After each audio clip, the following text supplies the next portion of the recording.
이충재의 인사이트. 한동훈 비대위원장 입에서 오만한 정권말이 나올 줄이야.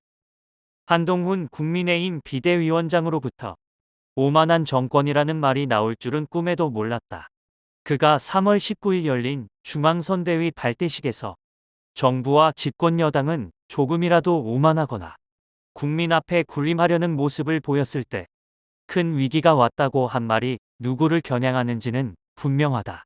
윤석열 정부가 오만에 빠져 있다는 얘기를 에둘러 한 셈이다. 한 위원장이 누군가 윤석열 정부의 사실상 2인자로 현 정권 국정 실패의 공동 책임자다. 이 정권이 오만하고 국민 앞에 군림하는 모습을 보였다면 한동훈의 책임도 적지 않을 터다. 그런 이가 사돈 낱말하듯 해도 되는지 의문이다. 그가 태도를 돌변한 건 자기 반성에서가 아니라 총선 패배 위기감에서일 것이다. 선거에서 지면 자기 대선의 꿈이 사라질지 모른다는 조바심이다. 제 살 길을 찾기 위한 몸부림이라고밖에는 달리 설명이 안 된다. 윤 대통령에게 등을 돌린 사람은 한 위원장만이 아니다. 김은혜 전 대통령 홍보수석과 이용 의원도 공개적으로 대통령의 결단을 압박하고 나섰다. 얼마 전까지 윤 대통령의 입안의 혀처럼 행세했던 이들이다. 정작 자신들 일에 사활이 걸리자 언제 그랬느냐는 듯 표변했다. 과연 선거 판세가 유리해도 그랬을까? 윤 대통령에게 요즘처럼 영양세태가 절절히 다가온 적은 없을 것이다. 한동훈과 친윤 의원들조차 자신을 공격하는 모습을 보며 권력의 비정함에 잠 못 이루는 나날을 보내고 있을 것이다. 문득문득 차오르는 배신감에 치를 떨고 있을지도 모를 일이다. 하지만 이제 시작일 뿐이다. 총선에서 패배하면 펼쳐질 악몽의 예고편에 불과하다. 국민의힘과 보수 진영에서 쏟아지는 손가락질은 윤 대통령 한 사람에게 향할 것이다. 대통령의 탈당을 요구하는 목소리가 터져나올 수도 있다. 호위무사 노릇을 했던 검찰도 언제 등에 칼을 꽂을지 알 수 없다.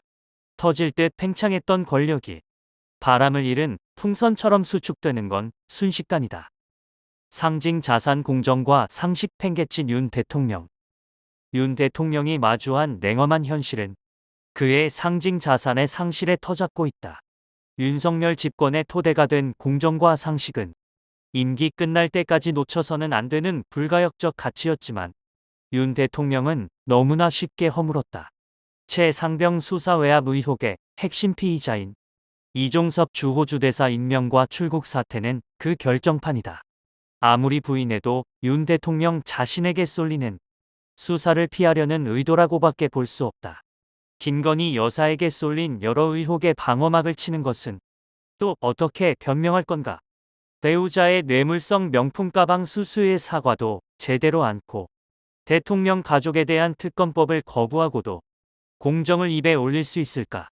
이런 질문에 답하지 못하는 한 윤 대통령의 권위는 모래 위에 쌓아 올린 성이다.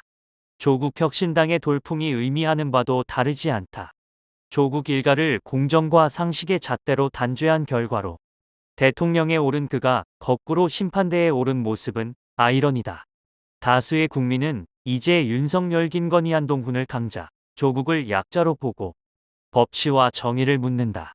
지금 누가 살아있는 권력이고 죽은 권력인지를 분명히 알고 있는 것이다. 국민 다수는 공정하고 정의로운 검사 윤석열이 나라를 그렇게 만들 줄 알았다. 하지만 그것은 허상이었음이 드러나고 있다. 모든 국민을 잠시 속일 수는 있지만 영원히 속일 수는 없다. 이제 수많은 사람이 그의 가면 뒤에 숨은 맨 얼굴을 보게 됐다.